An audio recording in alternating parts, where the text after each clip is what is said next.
Hace Inglés presenta Into the Story, el podcast para aprender inglés con historias reales contadas por gente de todo el mundo.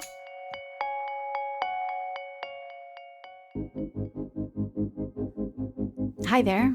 Today's story is about running an ultramarathon. Hoy escucharemos una historia sobre correr una ultramaratón.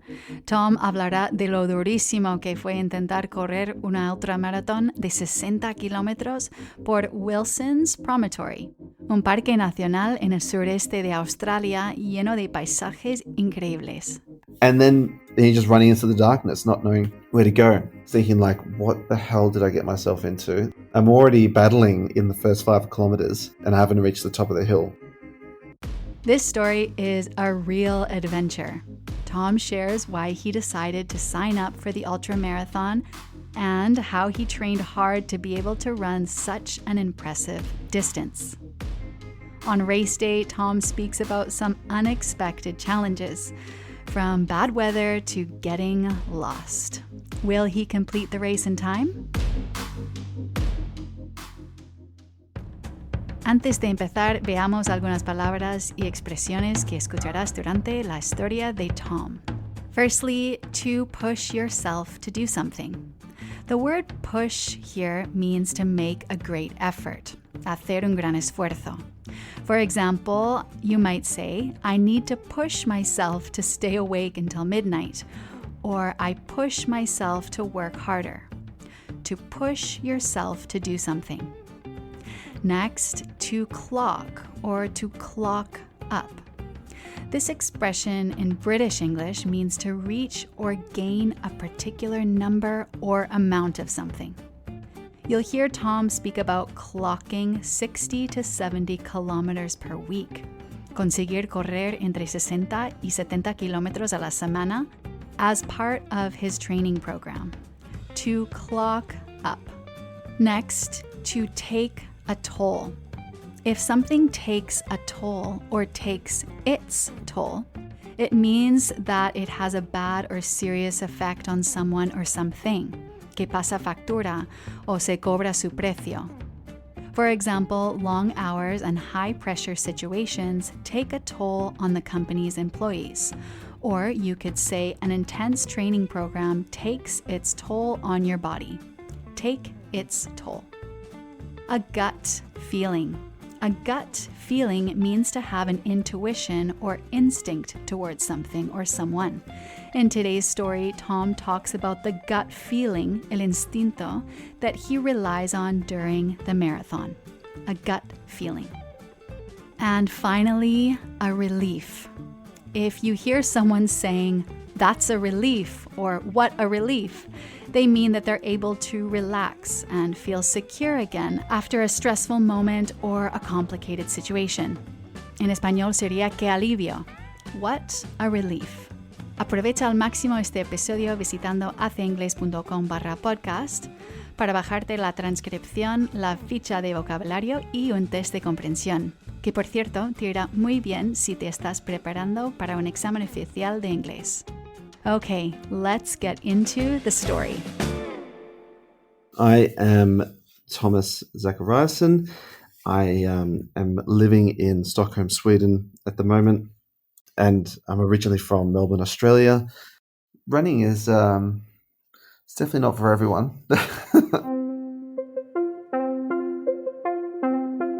I tell people, like, when I do long distance running, and they think of me like, God, I couldn't think of anything more boring to do. I'm not a runner. How do you run all these kilometers and enjoy it and continue to do it? I do run just to get my mind off things, separate myself from technology, and just to unclog my mind and thoughts. After having run other marathons like the Great Ocean Road Marathon on the southeastern coast of Australia, Tom decides that he wants to sign himself up for a 60-kilometer ultramarathon. The run is something that I push myself to do. It's a run that's in Wilson's Promontory. It's a nature reserve, one of the largest and I think most beautiful preserved forests in Victoria, it's absolutely massive. And I thought, what better way to see it than to do an ultramarathon? So an ultramarathon is anything that's longer than a marathon. It could be 60 Ks, 80 Ks, 100. A lot of people said, kind of reacted like, oh, okay, here we go. Another run that Tom wants to do. But it was also because I wanted to raise funds for breast cancer. And my mother was a sufferer of breast cancer. So that's one way I wanted to give back to her. I think it was like 3 months out that I started the training for this. To train for the ultramarathon, Tom had to run a lot during his lunch hour at work, getting up early in the morning. You would have to probably clock about 75 to 80 kilometers. And you don't actually run, 60 kilometers in the training. So you're only building up your legs to be able to, run that length on the day. It is such a balance with life as well. There's running to keep the legs ticking, to clock your kilometers. Really takes its toll with work, friends, your social life. You just have to think of the bigger picture. Finally, after months of training, the day is here.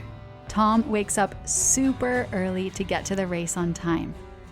As he's driving to Wilson's Promontory National Park, he discovers that the weather conditions are terrible. The race starts at 5:30, so we had to get up at 4:30. Of course, it was just like, thunderstorms and raining in the morning. It had to happen, right? At one point when we were driving down to the starting line, we actually had to stop because there was so much rain. We couldn't actually see out the windscreen. We parked, I got out of the car, and I just ran off into the darkness because there's no lights. It's just a few cars. It's a guy on his clipboard with all these people geared up with their backpacks and their headsets with torches, and then you're just off. Then you're just running into the darkness, not knowing where to go.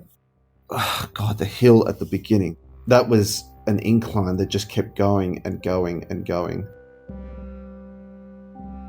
I mean, that was nerves, thinking like, what the hell did I get myself into? This is gonna I'm already battling in the first 5 kilometers, and I haven't reached the top of the hill.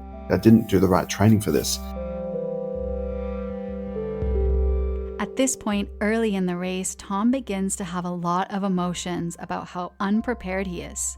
His training did not prepare him for this difficult terrain, este terreno muy abrupto. The important thing with running is you need a rhythm. You need to be able to feel comfortable with your heart rate. Your breathing patterns need to be consistent, and if you break that pattern, your body just can't cope. But the fact that the terrain was just never flat, you're running on sand, gravel, mud. At one point, I was running over through a river. Your body just you just can't pick up a rhythm. It was 7 hours of running. So during that whole process, I mean, you're going through different mood swings. At the time, at one point, after being so nervous and being thrown away by this weather in the first 3 kilometers, there was parts where I was just like I felt like the Mowgli, like the Jungle Boy, just like running freely and loving life. Then you're going through emotions where like you think you're lost. I didn't have a map on me. I didn't actually use technology at all during the race. I saw people who had maps and laminated them so they could last the whole run. So I just went off logic of running these paths, following other people as well, which builds a great connection with people. So when you see someone running off in the distance or someone catches up with you, it's quite special because you're not alone. There was times where I was running for it felt like 10 kilometers just by myself in this area I've never run before. But when you have people running with you, or when you come across someone, you're like, okay, that's my safeguard. I've got someone that is doing this race as well, and I'll use him to, get my motivation to get me through this race. At some point in the middle of the race, Tom realizes that he's no longer with other runners. In fact, he's completely alone. And then he discovers that he's not on the correct trail. Tom is lost. I took a wrong turn, and instead of running along the coast, I went more inland. I realized when I hadn't seen anyone for like a good, 40 minutes. I was just thinking to myself, what have I done? This doesn't feel like I should be seeing water at one point here, but I haven't. At this point in the story, without GPS or a map, Tom uses his gut feeling, su instinto, to try to find his way to the correct path. Okay, just think logically. Where is the sun? Where is the sun?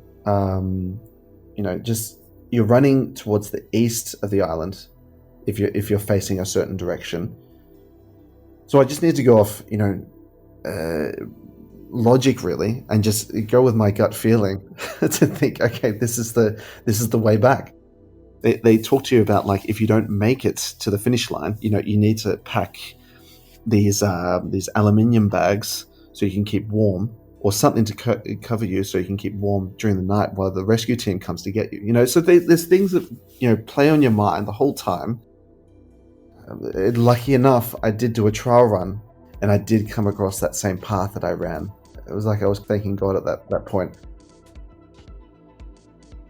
When he finally gets on the right path after a 5-kilometer detour without another runner in sight, muscles aching and exhausted, he runs the final 15 kilometers of the race all alone.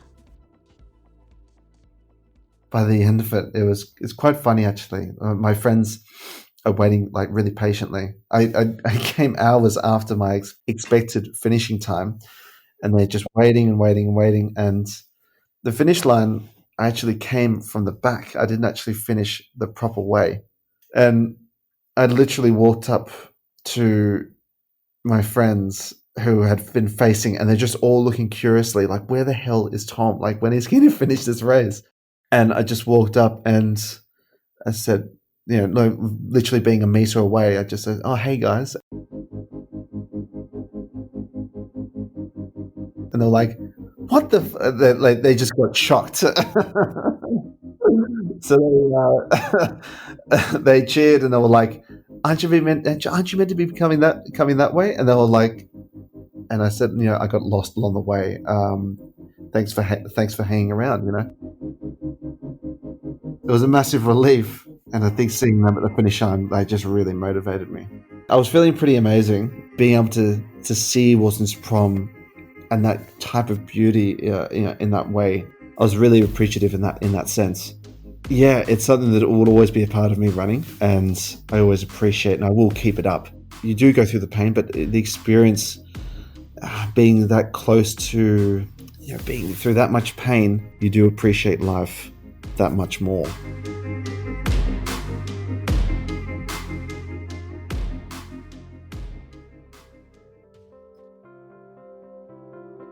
In total, Tom raised $2,000 for cancer research from his Ultramarathon campaign. In the days after the race, Tom spoke to us about the intense muscle pains, las agujetas, that he had in his legs and how he struggled to even walk downstairs. These days, Tom lives in Stockholm, Sweden, where he continues running through the countryside. Thank you for being here and listening to this story about running an ultramarathon. It's amazing what we can push ourselves to do when we have a clear goal in mind, un objetivo claro en mente. Si te gusta este podcast, suscríbete. Y si quieres decirnos qué te ha parecido esta historia, déjanos un comentario siguiendo el link en la descripción del episodio. Okay, that's all for today. Until next time, we hope you have a good time, or at least a good story to tell.